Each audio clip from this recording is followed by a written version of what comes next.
Okay, so let's unpack this. We're diving into the initial factual summary of really a tragic and high-stakes aviation incident. Yeah. The crash of UPS Flight 2976. This happened just this past November in Louisville, Kentucky. That's right.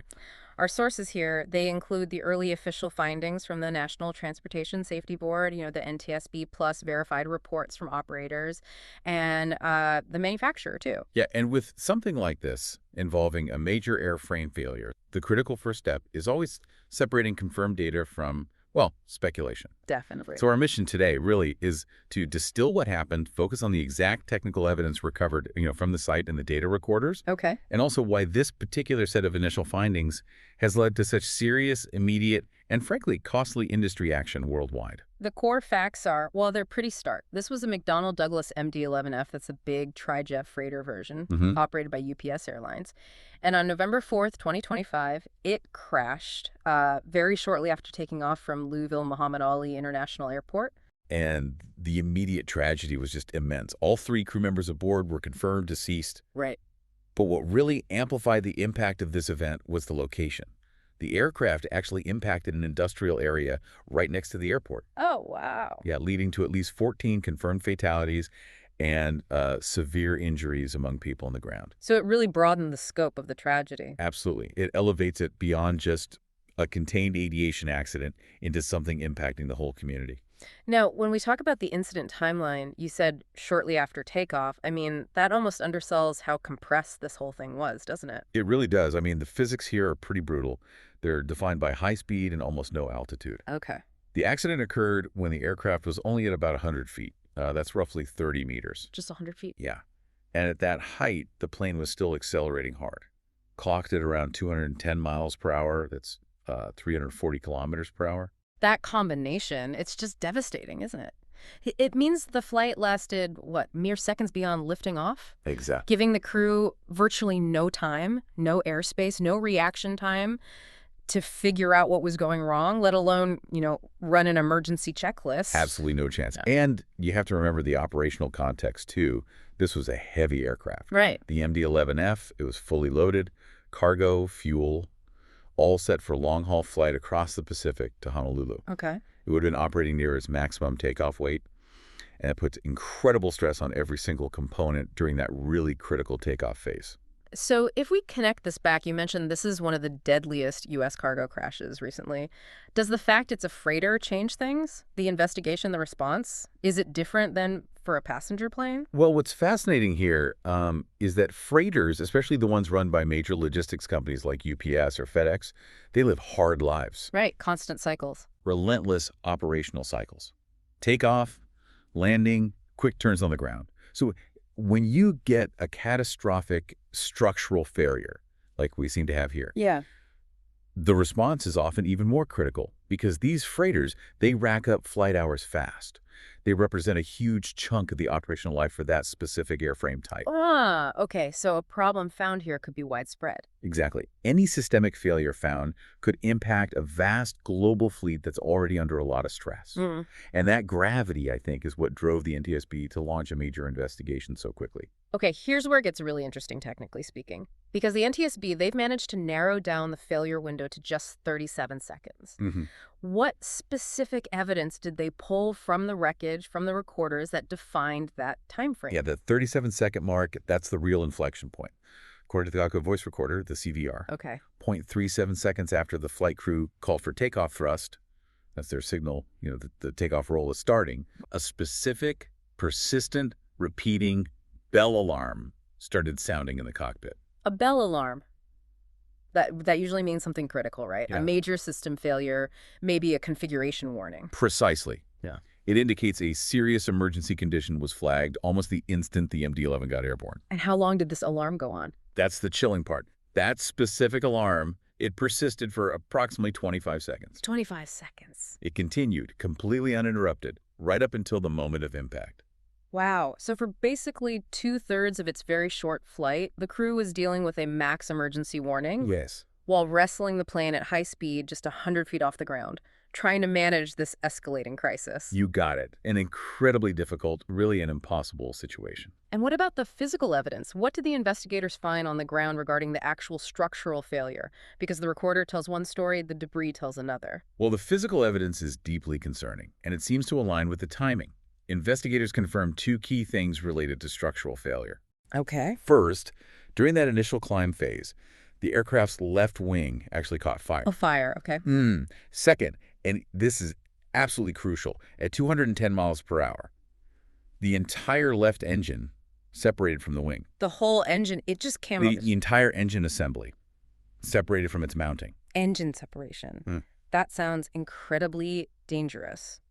For listeners who might not know aircraft terms, when you say it's separated from the wing, we hear the term engine pylon. Could you explain what that is, its significance? Yeah, that raises an important point. The pylon, think of it as the structural bridge. Okay. It's this incredibly strong, highly stressed mounting structure that connects the multi-ton jet engine securely to the wing. Right, it takes all the force. All the immense forces, thrust, vibration, drag, everything. So when investigators say the engine separated from the pylon or they found pylon debris, they are looking at a fundamental structural failure of one of the aircraft's most critical load-bearing components. And at that speed, that low altitude, losing an engine isn't just about losing power, is it? Not at all. You lose immense power, yes, but maybe more importantly, it creates massive, uncontrollable aerodynamic drag, an immediate catastrophic asymmetry. The plane wants to roll and yaw violently. So this really focuses the investigation, doesn't it? The central mystery for the NTSB. You've got three things happening in those crucial 25 seconds. The alarm starts, there's a fire on the wing, and the engine separates. What's the NTSB wrestling with now? Trying to figure out the sequence. That's the absolute core of it. They have to determine the exact sequence. Did, say, an uncontained engine failure cause the fire, which then weakened the pylon structure leading to the separation? Or did maybe a fatigue crack or a maintenance issue in the pylon itself cause the engine to start shaking loose? Okay. Which then ruptured fuel lines, causing the fire. And that triggered the alarm. The NTSB has been very clear, very transparent, that they have not confirmed the root cause yet. Nor the precise order of these dominoes falling. How hard is it for them to figure that sequence out, given how fast it all happened and, well, the destruction on impact? It's exponentially difficult, extremely challenging. They have to correlate the exact millisecond the CVR alarm started with all the parameters on the flight data recorder. Things like engine vibration, oil pressure readings, control surface movements. Tiny details. Microscopic details. And then they have to match that timing with the physical evidence that debris found, maybe miles back down the runway or near the impact site. Wow. And for an airframe like the MD-11, it's complex. It's known for being, let's say, sensitive to small imbalances or structural stresses. Finding that single initiating point, it takes meticulous engineering analysis. Every bolt, every bracket involved in that pylon mounting. That level of detail, it brings us perfectly to the next big piece. The broader operational implications. Because the industry's reaction to these initial findings, it wasn't just a cautionary note, was it? It felt like an immediate global lockdown of the MD-11 fleet. It was immediate and frankly, pretty shocking in its scope. Both major operators of the MD-11 freighter, that's UPS and FedEx Express, they immediately grounded their entire MD-11 fleets worldwide. Wow, the whole fleet. And this wasn't just based on early NTSB warnings, which can sometimes take months to become formal recommendations. No, not solely. Who pushed for such a drastic step so fast? The grounding was actually executed at the specific recommendation of the Boeing company. Boeing, right, because they absorbed McDonnell Douglas. Exactly. They hold the type certificate, and that signals a level of concern that goes way beyond a typical sort of one-off mechanical failure. Yeah, that seems significant. When the manufacturer itself advises grounding a widely used global cargo fleet, it strongly suggests the preliminary evidence points towards a potential systemic issue. Like a design flaw, or maybe a maintenance vulnerability. Something that could potentially affect any aircraft of that type. That's the implication. What's fascinating here is understanding the sheer magnitude of that decision. The MD-11F, it's not some old plane, it's a workhorse, right? A modern workhorse, absolutely. So what does grounding the entire fleet actually mean for global logistics, especially now heading into peak shipping season? It means, well, chaos is maybe too strong a word, but controlled chaos, certainly. Right. The MD-11F is critical. It's built for fast, long-haul international cargo. It has a unique combination of payload and range that's really hard to replace instantly. So we're talking dozens of planes. Dozens of these high-capacity aircraft pulled out of service across the two biggest players, Yeah. UPS and FedEx. Okay. That forces immediate, massive rerouting of packages. They have to rely on less efficient aircraft types, maybe smaller planes, more stops. Leads to delays. Significant delays, especially for sensitive or time-critical shipments. So this action, it's costing potentially billions in operational disruption. Billions. Which tells you that the perceived risk of another similar failure must have massively outweighed the cost of grounding the fleet. It signals just profound concern then.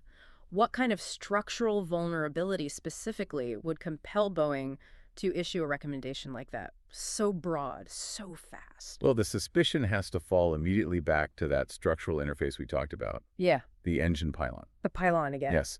The MD-11, it has a long service history, sometimes a bit sensitive, as we noted.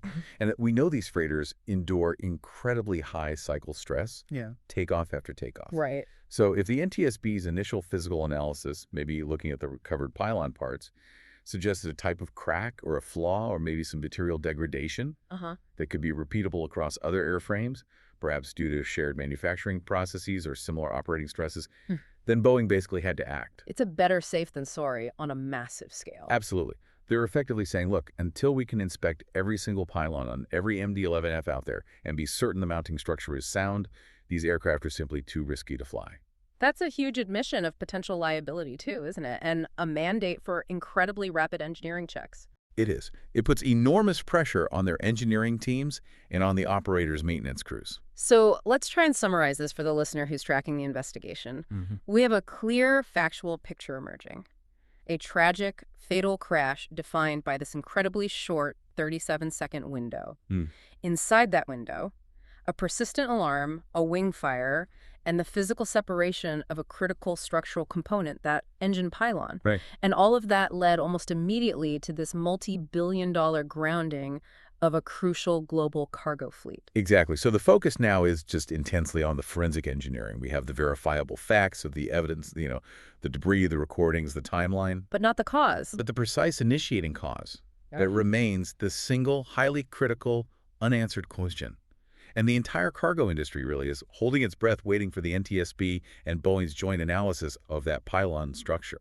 It's pretty rare, isn't it, seeing such a rapid, widespread grounding of a major freighter fleet based just on preliminary findings? Extremely rare. Almost unprecedented in its speed and scope for a freighter. So thinking about that, considering the essential high-stress job the MD-11F does in global logistics and the immediate staggering costs that UPS and FedEx are facing right now, what level of finding, beyond just, say, a simple one-off maintenance mistake, what do you think prompted such an immediate, drastic, and costly decision across both carriers? Was it the hint of a fundamental design flaw they suddenly uncovered? Or maybe evidence of a chronic maintenance oversight that finally reached a breaking point across multiple planes? That's the real systemic question here, something for you to maybe mull over or explore on your own. The investigation is pushing hard on that, and we'll definitely be tracking the engineering results very closely as they come out. Thank you for joining us for this deep dive into the verified facts of this ongoing investigation. Stay curious.